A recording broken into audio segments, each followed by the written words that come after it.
ouvertes qui vont nous aider, portes ouvertes sur le lac qui vont nous aider, qui va faire en sorte que ces gens-là vont se sentir bien accueillis, bien intégrés. S'ils sont bien, ils vont rester. Ce qu'on vise, c'est de la stabilité, puis c'est dans cet esprit-là, puis poser toutes les questions que vous voulez. On a des gens qui ont vécu aux Philippines, on a Madi qui va être avec nous, qui arrive, il est arrivé jeudi là, de la Tunisie, mais qui connaît très très bien le Maroc. Donc vous avez des questions sur la religion musulmane, c'est le temps. Posez-la, il n'y a pas de l'objectif, c'est qu'on soit le plus informé possible pour mieux les comprendre. Puis nous, en parallèle, on les forme, ces gens-là, qui arrivent. La culture québécoise, c'est quoi? Là, on est en train de monter une petite vidéo sur l'usine La Dorée, c'est quoi? Les gens vont se présenter. On a des petites vidéos de chacun qui se présente. Bonjour, je m'appelle Mohamed, je suis à l'usine de La Dorée. On va présenter ça sur les télés dans les prochaines semaines pour que les gens puissent mettre des visages. C'est l'objectif ce soir, puis n'hésitez pas à poser vos questions. C'est pour nous tous qu'on le fait. Oui? Quand il va arriver des familles, peut-être l'été prochain, si, mettons, on peut faire comme des offres d'emploi. Oui. Mettons que nous, résidents de personnes âgées, puis on sait qu'on a des retraites qui s'en viennent, fait que ça, on se dit peut-être que ça serait des emplois qui intéresseraient à... On va créer des activités justement dans ce sens-là. De dire que nous, on se sent afficher un offre d'emploi, en contact intégré, peut-être faire des stages au début, ou en tout cas... D'ailleurs, ce qu'on va faire, on va créer un comité avec la municipalité. C'est ça. OK. Qui va permettre d'identifier les conseils de ville. C'est bon. C'est ça. Les employeurs potentiels pour... Exact. Parce qu'un des objectifs qu'on a, c'est correct, là, le 24 premiers mois, ils ont un contrat de travail fermé. Le permis de travail, ils ne peuvent pas aller pour d'autres employeurs. Et la lune de miel, elle va finir.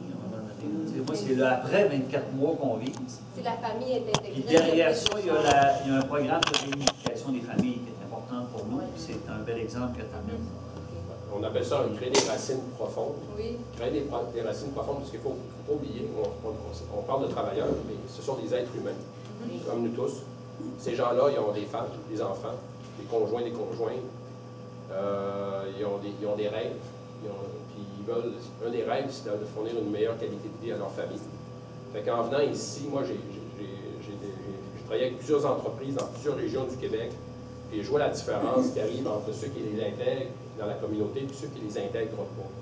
Puis récemment, j'avais 2 travailleurs, d'ailleurs j'en ai parlé à Jeanne, qui voulaient quitter l'entreprise après 2 ans parce qu'ils me disaient, pas résolu, mais une autre entreprise, qui me disait, écoute, la vie pour nous, c'est pas juste le travail. C'était ça qu'ils nous disaient. Yannick dit, c'est 8 heures par jour le travail, les 16 autres heures, on fait quoi? On fait quoi les fins de semaine? Mais les autres, ils restaient dans le sous-sol d'un loyer, puis ils sortaient jamais 365 jours par année, il n'y a personne qui les invitait à faire quoi que ce soit dans le village.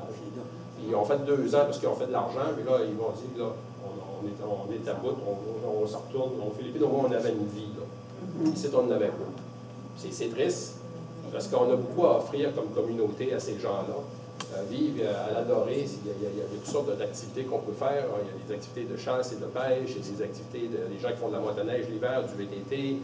Ils peuvent jouer à des activités sportives. On va voir tout ça. C'est un peu ça le défi. Puis le défi, c'est pas seulement pour l'entreprise qui a besoin des travailleurs pour maintenir les activités d'entreprise. C'est important de maintenir l'entreprise à La Dorée, parce que ça crée de l'activité économique, ça crée des emplois. Si elles ne trouvent pas leurs travailleurs, bien, éventuellement, au lieu d'avoir 4 quarts, on va travailler à 3 quarts. Après 3 quarts, on va travailler à 2 quarts. Puis éventuellement, ils vont fermer une usine puis on va déménager ailleurs. C'est important pour la pérennité de l'emploi, d'avoir des travailleurs qui amènent, mais aussi pour la vie communautaire. Comme on donnait l'exemple de Saint-Étienne, où j'étais il n'y a pas longtemps, on a emmené 20 Philippins. Bien, c'est 20 maisons qui vont se construire éventuellement. 20 nouvelles maisons. Bien, s'il y a une demande pour des maisons, le prix des maisons va augmenter. La valeur de vos maisons va augmenter. Il y avait 3 restaurants sanitaires. La dernière fois, il en restait juste un, puis il y avait eu un incendie, puis ils l'ont fermé pendant 3 mois de temps. Il n'y avait plus de restaurant. Parce qu'il n'y avait pas assez de monde.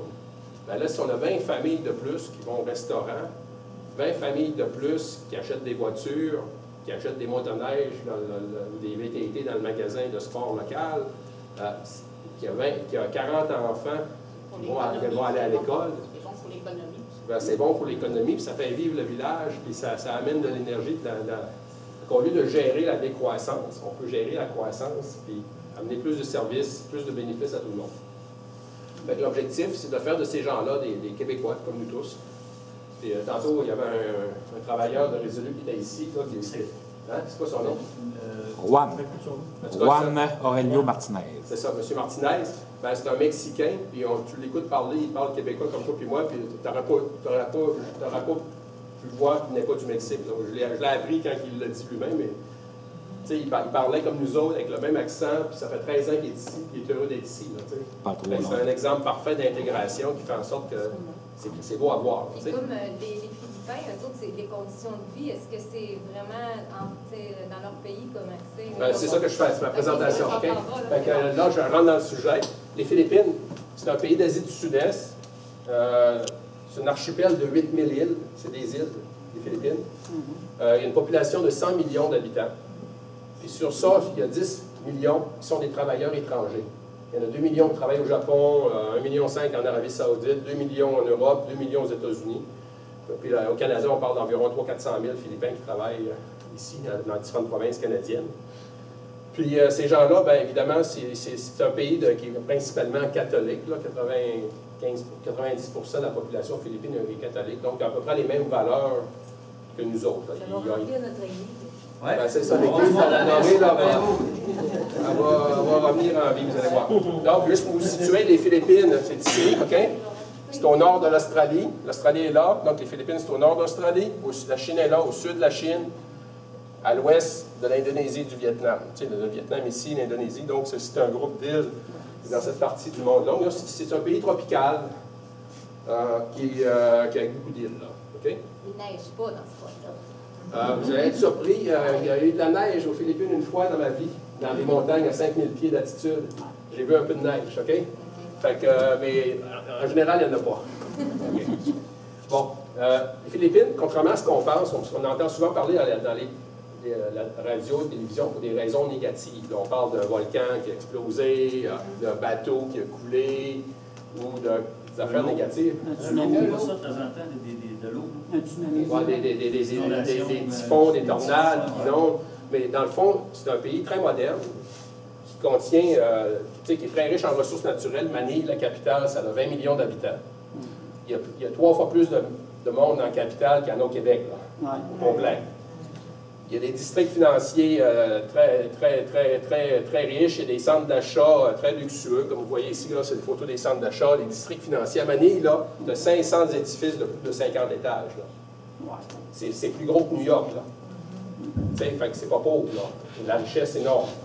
Il y a des champs d'éoliennes un peu partout aux Philippines qui produisent de l'énergie verte. Ils ont des centrales géothermiques qui prennent de l'énergie du sous-sol, qui produisent de l'énergie renouvelable, géothermique aussi. Donc, c'est pas dans une place tout croche. C'est un pays qui a beaucoup de technologie. Il y a des universités partout, dont les gens sont bien formés et bien éduqués. Okay? Mais il y a une autre réalité à ça, c'est que la classe moyenne, c'est seulement 10% du pays, contrairement ici au Québec, où il y a 80% de la population. Ici au Québec, il y a 10% de riches, 80% de classe moyenne, puis 10% de pauvres.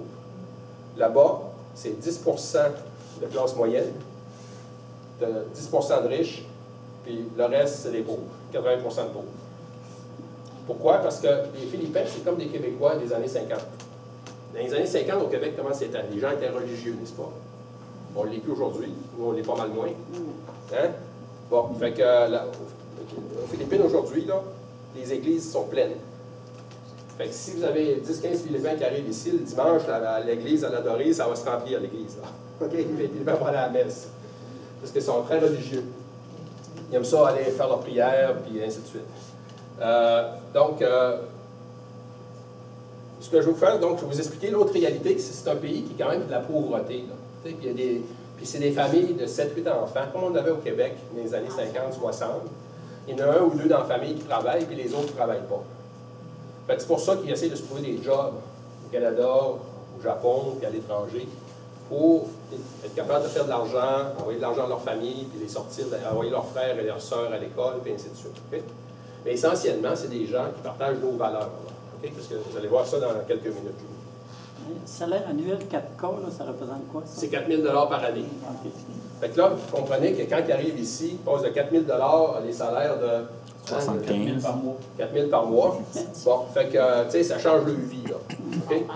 Bon, fait que c'est pour ça que c'est des gens qui sont très motivés, puis sont très reconnaissants des opportunités qu'on leur offre. Puis ça nous aide à avoir de la bonne volonté et de la motivation de ces gens-là. Okay?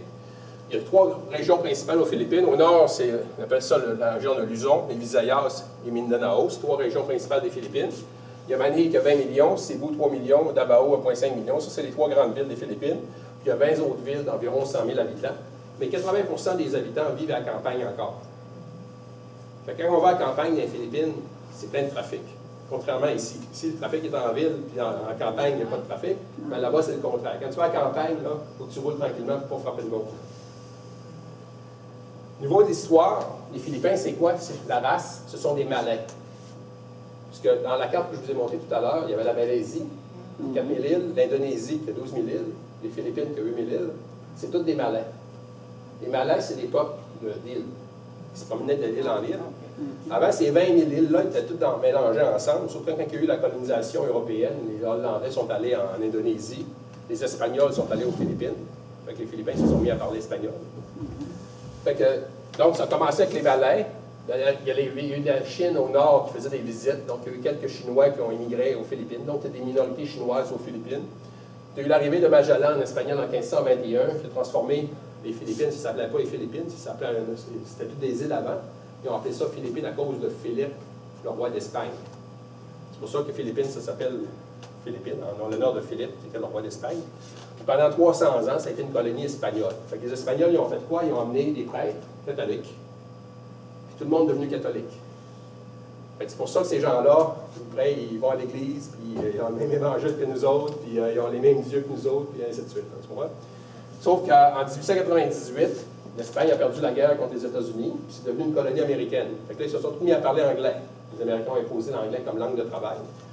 Il faut comprendre qu'aux Philippines, sur les 8 000 îles, il y a 150 langues. Au Canada, on a 2 langues, le français et l'anglais, puis on chicane des fois, là. Bon, là-bas, c'est 150 langues.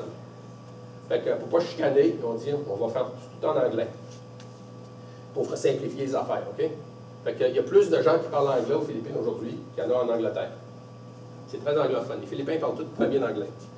Ensuite, il y a eu l'invasion du Japon en 1941. Ça a duré 4 ans. Puis après ça, ils sont devenus un pays indépendant en 1946. Okay? Fait que, sauf que depuis ce temps-là, ils sont restés avec la langue anglaise, les valeurs américaines, les systèmes, les lois américaines. Quand ils ont fait les lois aux Philippines, ils ont pris les lois américaines, puis ils ont copié-collé, puis ils ont changé les États-Unis par Philippins, puis c'est tout pareil.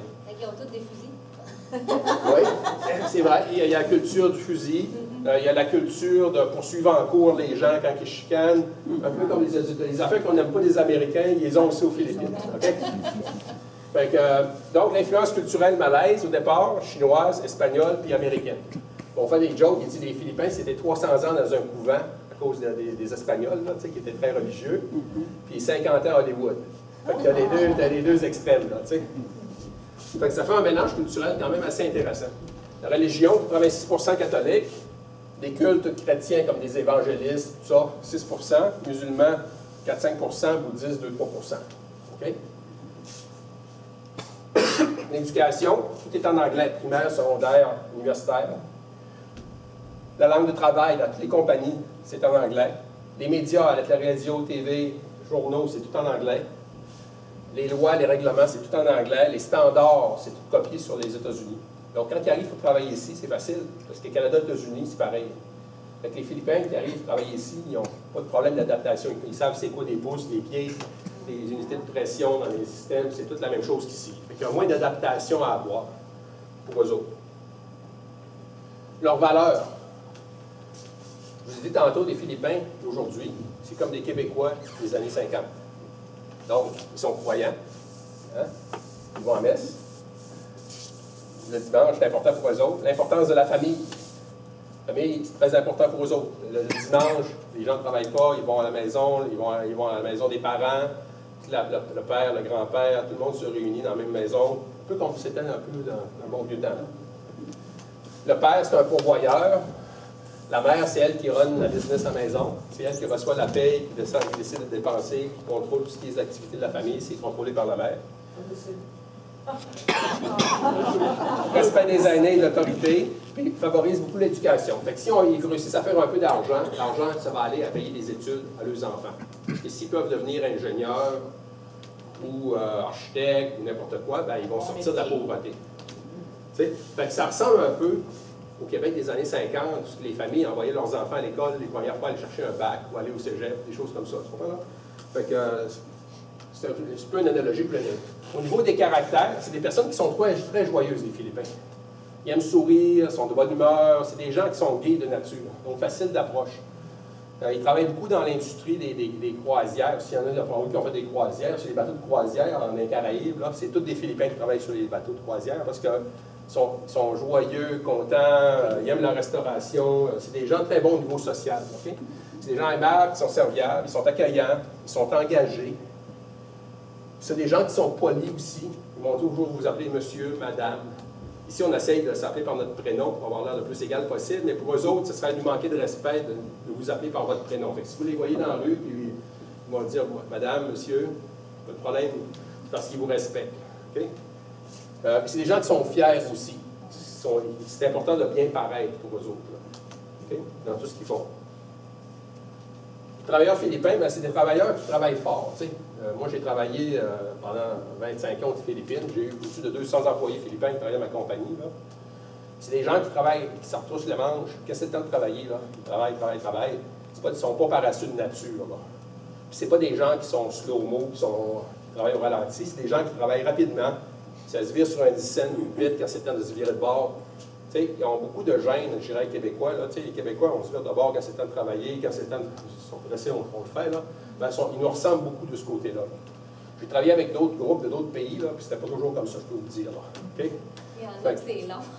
Là, je ne mentionnerai pas de nom, parce que ça m'est arrivé une fois de mentionner des noms, je me suis fait accuser de racisme. Là. Fait que faut faire attention à ce qu'on dit. Là. Bon.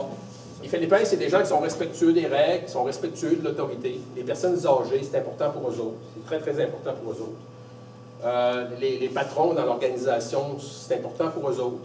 Okay? Ils sont respectueux des délais aussi. Si on leur dit que ça commence à 9h, c'est 9h, ce ne sera pas 9h15, c'est vraiment 9h, ils vont arriver avant. Ils valorisent la qualité. C'est important de ce qu'ils font soit bien fait dans leurs valeurs eux autres. Donc, pour nous autres, c'est intéressant de les avoir. Ce pas des gens qui sont proches, là, qui vont faire à moitié les affaires. C'est des gens qui vont vouloir bien faire, bien pareil, parce qu'ils sont fiers. Là. Ça va être la valeur de fierté, ça va ensemble. C'est des gens qui travaillent avec passion, qui sont faciles à motiver quand tu leur parles, tu les respectes. C'est des gens qui vont embarquer. Si tu leur dis, ben, écoute, on a un problème, on a un deadline à rencontrer, il faut finir ça, ils vont doubler de vitesse pour vous aider à rencontrer l'objectif. C'est le fun de travailler avec des gens comme ça. Là, tu comprends, là? Bon, par contre, ils sont des gens qui ont beaucoup de fierté. L'image publique est importante. Ça veut dire que s'ils se font crier après en public, ou si on les pointe pour les mal faire paraître en public, ben, ça les démotive. Parce qu'on a détruit leur image devant les autres. Donc ça, il faut des choses qu'on fait attention quand on communique avec eux autres. De ne pas leur crier après, et de ne pas les pointer du doigt. Non. Si on a des choses à leur dire, on les approche tranquillement, bonjour, on leur parle. C'est correct. S'ils font quelque chose de pas correct, on les montre comment le faire correctement, ils n'ont pas de problème avec ça. Le problème qu'ils ont, c'est quand on leur crie après, ou qu'on les pointe du doigt, ou qu'on les ridicule devant un groupe. Okay? Donc, je dirais que ça ressemble beaucoup à des Québécois des années 50, là, en termes de valeur, à cause de leur style de manière d'être. Donc, amener ce genre de personnes-là ici, c'est pas un gros choc culturel, là, je dirais. Okay? À part la langue. Okay? Bon. En passant, ils ont tous un minimum de 200 heures de francisation à partir de leur pays là-bas. Donc, quand ils arrivent, ils sont déjà capables de se présenter. Bonjour, je m'appelle Fermin. C'est le premier que j'ai rencontré à la fenêtre. Je me souviens de son nom. Puis, tu sais, j'ai une femme, des enfants. Donc, ils sont déjà capables. Puis, dès leur arrivée, les semaines suivantes, on poursuit la francisation pour leur permettre éventuellement de mieux s'exprimer. Mais si on se fie à Sainte-Terre, ceux qui sont là, ils sont rendus à l'épicerie puis ils commandent en français. L'autre phrase qu'on prend en français, c'est « j'oubliais ma femme tout le temps ». Oui. Hein? L'autre phrase qu'on prend en français, c'est « j'oubliais ma femme tout le temps ». C'est quand même intéressant, mais au début, C'est pas, tu sais, n'ayez pas peur de les interpeller ou de leur parler. Ouais, c'est des gens qui sont sociaux. C'est des gens qui sont extravertis, oui, madame? Pour nous apprendre le français, est-ce que c'est la compagnie qui continue à la francisation? Ben, quand ils vont arriver ici, ils vont s'inscrire à des cours de français avec la commission scolaire. C'est ça. Okay? C'est une MIFI, un ministère de l'immigration qui supporte la francisation pour les entreprises, puis nous, on va les inscrire. Ils vont avoir pendant qu'ils sont aux Philippines, c'est nous qui avons pris cette décision de les franciser avant. C'est ça. C'est Résolu qui a payé pour les cours de français aux Philippines. Une fois qu'ils sont rendus ici, c'est le ministère de l'Immigration qui paye pour les cours de français. Les cours de français, ça marche par niveau 1, 2, 3, 4, 5, 6, jusqu'à 10. Puis à chaque fois qu'ils montent d'un niveau, ben, ils deviennent éligibles pour devenir citoyens permanents, éventuellement. Ça prend un niveau 7 pour être capable d'appliquer à la résidence permanente. Donc, nous, on les encourage bien gros à continuer leur cours de français jusqu'à temps qu'ils deviennent vraiment bons. Et le meilleur moyen de les apprendre à parler français, c'est en travaillant dans l'usine avec les travailleurs. C'est ça. Quand ils vont dans le village... Ils vont avoir moins de misère à apprendre le français ici. C'est sûr. C'est sûr. Oui, mais oui, puis non, je vais vous dire quelque chose. Moi, là, ma femme est philippina. Ah oui? Elle vient des Philippines. Je vais vous conter une couple de petites anecdotes. Vous allez rire, mais moi, je trouve pas ça drôle. J'ai perdu mes cheveux avec ça. C'est que ma blonde arrivait à Desbiens, puis elle allait au garage Carl Pruneau pour changer les pneus d'hiver, puis Carl Pruneau, il pratiquait son anglais avec elle. Fait que là, je suis allé voir Carl Pruneau, puis j'ai dit, si tu veux me garder comme client, tu vas arrêter de parler anglais, tu vas y parler français, puis j'ai dit, je veux qu'elle n'arrache. Là, le gars de l'épicerie faisait la même chose, il pratiquait son anglais avec elle aussi. Fait que là, il a fallu que j'avertisse tout le monde dans le village, par la porte d'en arrière, pour le dire, les menacer, si vous parlez anglais, je ne viens plus chez vous. Fait que, des fois, les gens, parce qu'on est tellement accueillants, on veut les aider, mais c'est pas les aider de leur parler en anglais. C'est ça. Si vous ne le savez pas, ce n'est pas un problème, mais dans le village de Desbiens, il y avait 5-6 maths là, qui parlaient anglais, qui voulaient pratiquer leur anglais, puis ils faisaient avec ma blonde. Fait que là, je les menace pour arrêter ça. Mais ils vont l'apprendre rapidement s'ils vont à l'épicerie, s'ils vont à la station-service, s'ils vont dans le centre communautaire, n'importe quoi. C'est l'intégration qui est mieux. Ben, exactement, c'est le mot clé. Donc, leur priorité, eux autres, quand ils viennent ici au départ, c'est de faire de l'argent pour leur famille, parce qu'ils viennent de familles pauvres. Ils veulent payer l'éducation de leurs frères ou de leurs sœurs, ou acheter une meilleure maison pour leurs parents aux Philippines, qui vivent dans le loyer, trouver une première maison, des trucs comme ça. Donc, ils veulent vraiment faire de l'argent. Donc, ils sont motivés à travailler fort. Ils veulent améliorer leur qualité de vie, réunir leur famille. Ça veut dire qu'après 2 ans, ils vont vouloir faire venir leur femme ici. Puis s'ils font ça, ben, c'est là qu'on commence à développer ce qu'on appelle des racines profondes. Parce que quand un gars est célibataire et il n'a pas d'obligation, ben, on peut le perdre facilement. Là. Mais quand sa femme est ici, il s'arrête une maison et qu'il faut qu'il paye son hypothèque à tous les mois, ben là, il est obligé de se planter les pieds, de travailler fort pour payer l'hypothèque. Ses enfants vont à l'école locale, ils se font des amis avec les autres enfants de la côte, ils vont jouer dans le cours ensemble. Fait que là, ils ne voudront pas déménager parce que leurs amis sont dans le village. Leurs femmes, si on leur trouve une job dans la résidence pour personnes âgées ou dans une station-service ou dans un dépanneur, ou dans une buanderie pour repasser. Tout le monde manque d'employés partout, là. Fait que c'est pour ça que moi, ce que je veux faire, c'est travailler avec la municipalité, créer un comité, identifier des activités qu'on peut faire pour créer ces racines profondes-là. On va faire les profils de chacun des employés, ceux qui veulent faire venir leurs femmes. Il y a peut-être des femmes qui ont suivi des cours aussi. Moi, ce que je fais des fois, je leur fais prendre des cours. Comme aux Philippines, s'il faut qu'ils attendent pendant 6 mois pour venir ici, avoir leur visa, bon, on leur prend un cours sur, mettons, de devenir un aide dans les maisons pour personnes âgées, là, comment changer des lits, nanana. Ils se donnent des cours qu'ils peuvent prendre d'avance. Si c'est des femmes qui vont travailler pour faire du ménage, on leur prend des cours pour faire du ménage. Si c'est pour faire d'autres choses, ils peuvent prendre un cours. Fait que quand ils arrivent ici, ben, ils ne partent pas de zéro, là. Ils sont plus qualifiés. Fait que ça, il faut travailler avec la communauté pour identifier les opportunités. Puis, maintenant, ben, les femmes vont se faire des réseaux entre eux autres. Ça va dépasser les réseaux des gars, parce que les femmes sont encore plus sociales que les gars, on sait ça. C'est pas l'autre qui vont prendre le contrôle du village avec plus que le job. Juste pour vous donner un exemple. La semaine dernière, je parle avec M. Pigeon, qui est responsable des 2 restaurants ici. Oui. Guy a donné un mandat pour recruter 4 personnes pour ces restaurants. Oui, mais ça coûte cher.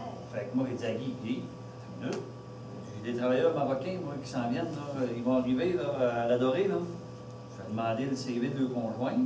Je vais te fournir les CV, puis on va réunir 4 familles. Fait qu'on est en train de regarder la faisabilité de ça. Il va choisir lui-même. Mais j'attends les CV des conjoints, des travailleurs marocains qui vont arriver à la Dorée.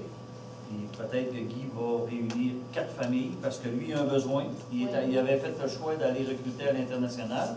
Puis nous, on est déjà là. Fait que Ça fait sauver des coûts aussi parce que j'avais parlé avec Guy, mais c'est cher quand on pour des petites entreprises comme nous, là, de faire appel à une entreprise pour faire venir des travailleurs étrangers, c'est pas réaliste. Si on peut faire ça ensemble, c'est win-win. Parce qu'à partir du moment où la famille est réunie, ils vont vouloir rester. Alors, si la dame est là-bas, puis le monsieur est ici, le proverbe qui dit ça ne fait pas des enfants forts. Mais là, c'est l'idée des réunir. Fait qu'on est en train de regarder avec Guy la faisabilité de ce projet-là. Je ne sais pas la finalité, mais on est dedans actuellement. C'est exactement ce que Thierry dit. Ça, c'est les synergies qu'on parle entre la communauté et l'usine de Résolu. Si on travaille ensemble, on fait du win-win. Tout le monde est gagnant. Les groupes sont réunis, les enfants en viennent. C'est plus d'enfants qui vont dans les écoles, c'est plus de garderies, c'est plus de toutes sortes d'affaires. Donc, la communauté, il gagne beaucoup avec l'arrivée de ces travailleurs-là. On parle d'une quarantaine de familles. Là. Souvent, ces gens-là, ils ont c'est tellement plus difficile de conditions de vie là, qui sont moins exigeants. Là, exactement. Nous, exactement. Ben écoutez, à un moment donné, j'étais à Sénétaire, une des questions, j'avais fait une réunion un peu avec les gens de Sénétaire, comme on fait ce soir avec les gens de la TUC. Là. Puis il y avait un gars qui me disait, ouais, mais. La Dorée, c'est toujours là-dessus. Excusez-moi, la Dorée. Je me promène tellement partout au Québec que je mélange les villes. La Dorée. Tantôt, je parlais de. La pêche à la perdrix. La pêche à la perdrix. S'il veut faire de la pêche à la perdrix dans un an, voilà, oratoire. J'avais pas l'air très convaincant. Ils n'ont pas cru sur Il dit, allez bien, vous pêchez les perdrix, tu sais. En tout cas, mais ce que je veux vous dire, c'est que. C'est quoi, je parlais? À cette terre, tu disais que c'est ça, il y avait un citoyen qui disait, ben ouais, mais pourquoi vous ne donnez pas des jobs à nos enfants?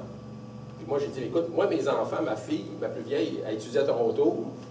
J'ai mon deuxième et mon troisième sont à Montréal. Fait que là, c'est ça qui arrive, les jeunes Québécois, il y en a gros qui naissent dans un petit village, ils veulent aller à l'Université Laval, ils veulent aller à Québec, ils veulent aller à Sherbrooke, ils veulent aller à Chicoutimi. Ils veulent explorer aussi le monde. Bon, on ne peut pas les empêcher de faire ça. Fait que ces gens-là, ben, si on peut les emmener ici, leur donner un style de vie, ben, ça permet au village de se ressourcer, d'amener des nouvelles familles, de créer de l'activité économique, de donner de la valeur à vos maisons. Parce que si les gens veulent acheter des maisons, bien, le prix des maisons va augmenter, ça va donner plus de valeur marchande à vos maisons. Tout va aller en croissance au lieu de gérer la décroissance. Fait que c'est un peu ça l'objectif. Donc, eux autres, ce qu'ils veulent faire, c'est faire de l'argent au départ, mais éventuellement, ils veulent réunir leur famille, aider leurs membres de famille, puis être reconnus pour leurs compétences. C'est ce qui les attire en venant ici. Leur défi, d'abord, c'est d'être respecté, OK? Parce qu'évidemment, souvent, quand ils arrivent dans une nouvelle société, les gens ont des préjugés de toutes sortes. On va en parler tantôt avec l'avait ici par rapport à Madi, avec les musulmans, des fois, on a toutes sortes de préjugés négatifs. Ben, si on élimine ces préjugés-là, on les accueille sans préjugés, ben, c'est plus facile de les intégrer et se sentent plus respectés. Il y a des fois des commentaires racistes qui se font à leur égard, qui peuvent être blessants, puis ça démotive les gens, puis ça se sentent moins bien accueillis, tu comprends? Leur isolement, c'est un autre défi, parce qu'ils sont loin de leur famille. Hein? Fait que c'est pas évident, ils peuvent vivre sans sa conjointe, son conjoint, ou sans ses enfants, tu sais, puis ils leur parlent par Internet le soir quand ils arrivent de travailler, puis tu sais, des fois, il y a des membres de leur famille qui meurent, il y en a qui vont aller se marier, il y a des baptêmes, toutes sortes d'affaires, puis ils sont privés de tout ça, là, tu sais, ils n'ont plus de vie. En attendant que leur famille revienne ici, là. Fait que c'est pas évident. T'sais, moi, je le sais, parce que j'ai passé ma vie à l'étranger. Je n'ai pas compté le nombre de funérailles que je suis pas allé, le nombre de mariages que j'ai manqués, le nombre de parties de chasse que je suis pas allé avec mon frère. C'est toutes sortes de trucs parce que j'étais toujours en train de voyager. Hein? L'adaptation à l'environnement, hein, il passe de plus 30 degrés Celsius à moins 30 l'hiver, c'est pas évident. S'adapter au style de vie, hein, qui apprennent le français, les vêtements, l'hiver, les saisons, la nourriture, le chauffage, l'électroménager. Il faut tous leur montrer comment utiliser la vaisselle, le micro-ondes, ils ne savent pas. Là. À un moment donné, à Québec, quand j'étais allé voir mes travailleurs, l'entreprise, contrairement à Résolu, avait dit on n'a pas besoin d'intégration, nous autres, on va s'en occuper. il n'aurait pas montré d'utiliser le lave-vaisselle. Le gars, il avait la vaisselle à la main. Puis quand j'étais rentré dans l'appartement, il était penché dans son bain en train de laver son linge à la main comme ma grand-mère faisait il y a 50 ans. Là. Puis il y avait une belle machine à laveuse à côté, et puis il ne savait pas quoi faire. Il y a un autre qui avait mis du savon palmolive dans le lave-vaisselle, fait que ça avait fait un méchant paquet de bulles, puis il ne savait plus quoi faire, puis il l'avait appelé. C'est toutes des affaires comme ça. Fait qu'on nous, on prend le temps de leur montrer comment utiliser le micro-ondes, comment utiliser la laveuse sécheuse, quelle sorte de savon que ça prend. On leur fait faire, on les pratique la première journée. Ça prend une demi-heure, c'est réglé, mais ils le savent. C'est des petits détails. On leur ouvre un compte de banque. La nourriture. On leur regarde une carte de guichet automatique, leur première carte de crédit. Avec l'épicerie ici pour la chauderie. Ça prend de riz, c'est le nourriture principale. C'est 4 kilos de riz par semaine. C'est 20 kilos par mois. C'est 20 kilos de riz par mois par personne. Chacun. Mon Sylvain est sur le dossier pour commander du riz. Et, on est là-dessus. On rencontre les épiciers à Gérardville, on a rencontré l'épicerie. C'est important pour les Marocains, entre autres, la viande halal. C'est des mecs qu'il faut. Quand on dit qu'on travaille à toutes les positions qu'on fait. C'est quoi un projet de rizière dans sa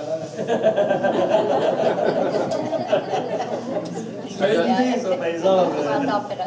Notre objectif, donc, c'est de les intégrer non seulement dans le milieu de travail, mais aussi de les intégrer dans la communauté. C'est pour ça qu'on est ici ce soir pour présenter ces travailleurs-là. On va vous dire qui ils sont, pour les démystifier un peu, pour vous faciliter la tâche, puis vous rendre plus relax à leur parler, si vous les rencontrez dans la rue, les intégrer, les inviter à faire des activités. Donc, ce qu'on veut, c'est créer, comme on dit, des racines profondes. Les faire qui vont vouloir rester après 2 ans au lieu de retourner chez eux. Puis s'ils restent, ben, tout le monde est gagnant, parce que c'est des travailleurs de la communauté, c'est des ventes de maisons, si ça fait une motoneige l'hiver, ben, le magasin de motoneige vend des motoneiges de plus, c'est dans des VTP. Tout le monde y gagne au niveau économique, au niveau social. Les choses à faire, bien évidemment, vous savez, c'est les respecter, les encourager, les former, les féliciter, se mélanger avec eux autres et non les tenir à l'écart. Si on ne veut pas créer des ghettos de Philippins, de Marocains et de Québécois, là, ça ne fonctionne pas. Parce que quand tu as des ghettos, les gens ils entretiennent des préjugés négatifs l'un envers l'autre. Tandis que quand ils se mélangent, ils apprennent à se connaître, à s'apprivoiser et à s'apprécier. Okay? Donc, devenir membre de l'équipe, devenir membre de la communauté, c'est ça l'objectif. Les choses à ne pas faire, ne jamais crier, ne leur parler fort, ne pointer du doigt, ne pas les insulter, ne pas leur dire de mots blessants, ne pas faire la face. Je n'ai pas besoin de vous le dire, vous êtes toutes des personnes décentes, vous le savez déjà, vous ne le faites même pas envers vos voisins, vous ne le faites pas plus envers eux autres. C'est juste du gros bon sens, il n'y a rien de nouveau là-dedans. C'est ça. Comment les approcher? Bien, en commençant soit avec des bonnes choses, des rencontres. Si on a des choses qui ne font pas bien, on le fait seul à seul avec eux autres, leur expliquer tranquillement comment les faire correctement, et non pas en public pour leur faire perdre la face. Tu comprends, non? Fait que c'est un peu ça. Leur donner des conseils, leur offrir de la formation, leur demander de nous aider des fois. Ils vont être contents si on leur demande, ça les valorise eux-mêmes, si on montre qu'on a besoin d'eux. Tu sais? Leur montrer qu'on les apprécie. Bon, comment résoudre les problèmes en privé sans crier calmement? Ce qu'ils aiment faire, ben, en dehors du travail. Les Philippins, c'est des gens extravertis de nature.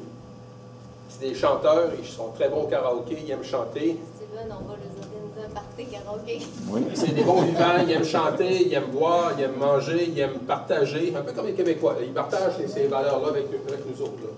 Sauf qu'ils sont vraiment doués au niveau du karaoké, c'est fantastique. Comment les intégrer? C'est ça la grosse question. Ben, les faire participer à nos activités. Là. Soit à la chasse. Quand c'est le temps de la chasse, ben, pourquoi pas les inviter à la chasse avec nous autres? S'il y a un gars qui va à la chasse à perdrix, ben, tu invites un travailleur, tu dis « Ah, tu venir avec moi, en fait, tu je vais à la chasse à perdrix. » Pas à la pêche à perdrix. Bon. Ou aller faire de la motoneige, ou du VTT, ou faire des activités sportives. Quand c'est l'hiver, faire de la raquette, ou du ski de fond, ou de la pêche sur la glace. Ils vont triper, puis ils vont apprendre à apprivoiser les 4 saisons. Puis voir ce qui est de beau, à l'adorer, pas à la tuque. Comment ça va améliorer? C'est ça. Puis s'il y a des activités culturelles dans la communauté, bien les inviter. Je ne sais pas qu'est-ce qu'il y a ici, mais vous le savez. Fait quand vous gênez-vous pas les inviter. Puis ils vont se sentir appréciés, intégrés, bien c'est ça. Exact.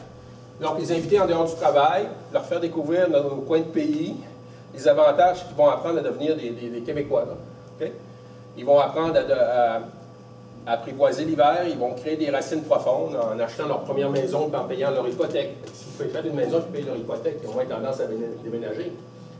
S'ils réunissent leur famille vient les trouver, puis sa femme a un travail, bien, ils n'ont pas tendance à déménager, puisque la femme va perdre son travail, puis elle dit « Hey, un peu, puis un piton, là, moi je veux pas perdre ma job, là, je l'aime, là, tu sais, puis j'ai mes amis, là. » Les enfants à l'école vont dire « Hey, papa, j'ai mes amis à l'école, je veux rester ici. » Fait que c'est ça qui fait créer des racines profondes, et les gens veulent rester, puis devenir des citoyens.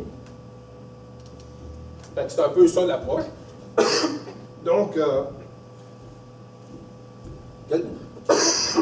quelques petits mots, le fun à savoir. Quand les Philippins vont vous parler, vont vous dire monsieur, madame, sir, madame, c'est parce qu'ils vous respectent. Fait que nous, on a tendance à leur dire ah, appelle-moi par mon prénom, mais ils ne le feront pas. Parce qu'ils vont trouver que ce serait de vous manquer de respect. Fait que ça, moi, je les laisse nous appeler monsieur, madame, même si c'est plus à la mode aujourd'hui pour nous autres. Laissons-les faire ça, c'est parce qu'ils veulent vous montrer qu'ils vous respectent. Quand ils rajoutent le mot « po » à la fin de quelque chose, ils vont dire « merci, po ». C'est un signe de respect aussi. Le mot « po », ça veut dire « avec respect ». Opo, ça veut dire « oui », hindi, ça veut dire « non ». Kamustaka, si tu vois un Philippin dans la rue, tu lui dis « Kamustaka » en passant, tu vas le choquer parce qu'il va dire « wow, comment ça se fait qu'elle sait ça, tu sais, moi je fais comme ça, comment ça va ». Il ne s'attend pas à ce que tu saches. Bien, ça fait souvent dégeler la glace entre tous les autres, ils vont partir à rire, ils vont te répondre « Mabuti ». Mabuti, ça veut dire « très bien ». Bon, Salamat merci. Thank you. Magandan ou Maga, bonjour. C'est du Tagalog. C'est du Tagalog, c'est leur langue. Les petits mots niaiseux, si vous voulez les avoir, on vous les donnerait. C'est anglais, tous les services sont en anglais, les institutions d'enseignement, tous les services officiels du gouvernement sont en anglais. Mais la langue, Ça, c'est leur langage. c'est le Tagalog. Mais, tu sais, c'est pas notre job à s'adapter à eux autres. Sauf que moi, par expérience, j'ai voyagé dans 45 pays, moi. Et à chaque fois que je vais dans un pays, j'apprends toujours une dizaine de petites phrases. Puis ça m'a aidé beaucoup à dégeler les gens. Quand tu arrives dans une place, puis le gars ne s'attend pas, ou la madame ne s'attend pas à ce que tu saches un mot, tu lui dis dans sa langue, ça brise les barrières, ça crée des ouvertures. C'est comme on fait un petit effort. C'est ça, même si on n'a pas à le faire. Ouais, Puis ça ouvre la porte, puis là, les gens ils vont faire un beau sourire, puis ils vont dire, puis là, ils vont te répondre en français, te montrer. Ça fait comme développer de l'intérêt vers eux autres. Ouais. C'est ça, ça montre la compassion, ça montre qu'ils sont bienvenus. C'est de leur faire un petit clin d'œil en disant, on ne te connaît pas, mais on dit que ça la batte peau, ou comme Mustaka, ou des choses comme ça, OK? Je l'ai testé avec Fermin. Donc, Fermin, le premier mot que j'ai dit, c'est Kamustaka. Bon, regardez, il est parti à rire. Donc, en conclusion, ce qu'on vous invite à découvrir des gens fantastiques, là, hein, des Philippins, des Marocains, hein, qui sont qualifiés, motivés, qui ont beaucoup à vous apporter au niveau culturel. Ils vont vouloir partager avec vous autres leurs expériences de vie, leurs recettes peut-être. Si vous voulez faire un bon couscous, demandez à vos amis marocains, ils vont dire comment faire un vrai couscous. Ou, les Philippins, ils font des barbecues incroyables. Je vous dis, quand vous allez goûter à leur barbecue, là, vous allez tomber en amour avec eux autres. Bon, fait que l'idée, c'est ils ont beaucoup en commun avec nous autres. Ils ont des belles valeurs. Puis nous, on voit ça comme une belle opportunité pour la communauté de dynamiser, hein, le village, de contribuer à l'achat de nouvelles maisons, de mettre de l'énergie dans les commerces qui sont un peu endormis, de préserver les stations-service ouvertes au lieu de fermer. Tu sais, à Desbiens, mon village, là, il y a 800 habitants, la municipalité, on subventionne la station-service pour la tenir ouverte, là, parce qu'il n'y a pas assez de clients. C'est grave, là. Quand j'étais jeune, on avait 4 stations-service à Desbiens. Là, il y en a une, puis elle a de la misère à survivre. Là. Fait que tu imagines comment c'est rendu, là, le déclin là, démographique. Là. Fait qu'il faut faire quelque chose. Puis l'arrivée de ces gens-là, c'est une opportunité pour eux, mais c'est aussi une opportunité pour nous autres. C'est de s'ouvrir à d'autres cultures aussi. Ben oui, c'est beau, ça va être une expérience enrichissante sur le plan humain. Puis ceux qui s'embarquent là-dedans, ils vont se réaliser sur le plan personnel, ils vont faire des nouveaux amis, puis tout le monde va y gagner de manière fantastique. Donc aujourd'hui, si vous vous demandez votre aide, s'il y en a qui sont intéressés à faire des activités, On va créer un comité avec la municipalité de la Dorée, là.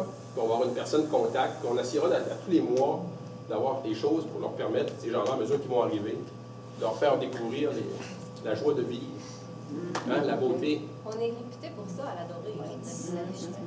Ben, c'est ça, exactement. Oui, oui, madame. Dans le fond, quand vous dites qu'on va faire un comité avec la municipalité, est-ce que ça va être des Philippins en tant que tel aussi qui vont faire partie du comité ou c'est seulement des personnes liées? Ben, on va demander à M. le maire, Mme la mairesse ou M. le maire? Mais là, c'est assez imprime. Les Ghislains, Okay. c'est un Là, je ne sais plus qui est maire de où, là. En tout cas, on va demander au maire de nous créer un représentant de la municipalité qui va être le point de contact. Tous ceux dans la communauté qui ont des idées, ils vont contacter cette